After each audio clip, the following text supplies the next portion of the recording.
Përshëndetje të nderuar miq, do të flasim për situatën politike në Kosovë, për zgjedhjet atje, jemi në pritje të zgjedhjeve, për situatën në trevat tona, çfarë po ndodh, lëvizjet e fundit, të gjitha këto çështje do t'i diskutojmë më mirë se me këtë tjetër me komandantin Hisem Berisha, i deputeti i PDK-s, i cili në këto zgjedhje nuk do të marrë pjesë pra si kandidat. Zoti Berisha, përshëndetje dhe faleminderit.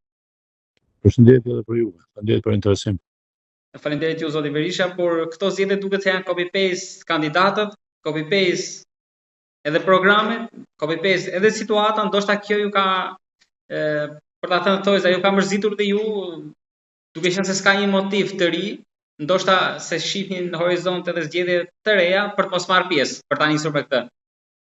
Tani, unë asnjëherë tërheqjen nuk e konsideroj hap taktikisht të mençur, as inkurajues, dhe nuk e konsideroj as gjest kuraje qytetar apo burrërie siç e kemi na tradicionale ta themi, sepse tërheqja është me kriju hapësirë tjetrit, me kesh përdorur situatën për cilën je i përkushtuar me mbrojt apo me avancu përpara.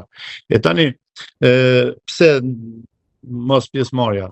I kemi 2 vite blokade institucionale dhe leadershipi aktual i gjithë spektrit politik, nuk po flas për akuza në një drejtim, nuk gjetën kurajo, nuk gjetën forcë, nuk gjetën kurajo qytetare që të arrijnë një kompromis, të ndërtojnë një kompromis si mekanizëm i cili do të çojë përpara çështjet që janë të interesit përgjithshëm.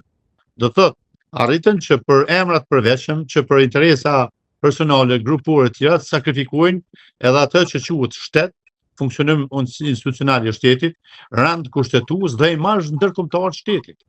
Kosova sot konsiderohet si një shtet fatkeqësisht jo funksional dhe nuk është pushteti shtetëror në Kosovë nuk konsiderohen partner të sigurt për vendimarrje të rëndësisë veçantë apo vendimarrje ndërkombëtare. Konsiderohen si pushtet jo serioz për çuar përpara procese politike dhe vërejtjet e diplomacisë ndërkombëtare ndaj Kosovës janë të karakterit sikur për kategoritë infantile. Apo kupton, janë vërejtjet të cilat tregojnë se nuk ka siguri në këtë lloj pushteti. Domethënë, janë aq pasigurt sa nuk mund t'ju besohen as çështjet esenciale për mbajtjen e shtetit funksional. Dhe kujt i shërbejnë këto? Këto i shërbejnë përmbushjes së doktrinave serbe, të akademive serbe historikisht, që thonë se shqiptarët nuk janë të aftë të ndërtojnë dhe të mbajnë shtet. Dhe unë mendoj se kësaj klase politike me të gjitha format duhet i thuhet ndal. Qoftë edhe me votë, mirë po me qenë se mekanizmi votë është çështje më shumë edhe relative dhe është çështje menaxhimit që bëhet brenda institucional. Do thotë në Kosovë tashmë është e njohur se është bërë cënimi asaj që është vlera unike e shtetit dhe që është vota. Është keq përdorur, ju keni pa njëri që ka arrit me vjedh deri me forma ndryshme 6.000 vota. Një votë është kemi. Në këtë deri tani e kishim dëgjuar në Shqipëri, se vazhdojnë, ne kemi akuzat akoma, po aty nuk kishim dëgjuar ndonjëherë në anën tjetër të. Pikërisht pra, kjo është një shkollë e keqe që morëm nga përvojat tona, nuk po them për Shqipërinë, po njëjta situatë është në krejt vendet e Ballkanit. Të gjitha ato shtete, unë ti kem pas rastin bisedojmë për putinizmin si dukuri që po instalohet në shtetet e ish bllokut lindor apo shtetet që kanë jetuar në regjime komuniste. Vladimir Putini me vendim dhe ndryshim kushtetues i garantoi vetit pushtet përjetshëm.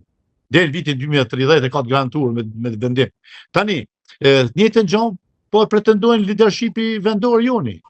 Në Shqipëri keni 4 mandate që nuk po e paragjykojnë mënyrën se si ka qeverisë dhe si është situata e demokracisë e zhvillimit ekonomik në Shqipëri. Por po flas vetëm në një kriter ta zënë që Shtetet e Bashkuara të Amerikës kanë mujt ta bëjnë një marshall të përhershëm në Shtetet e Bashkuara.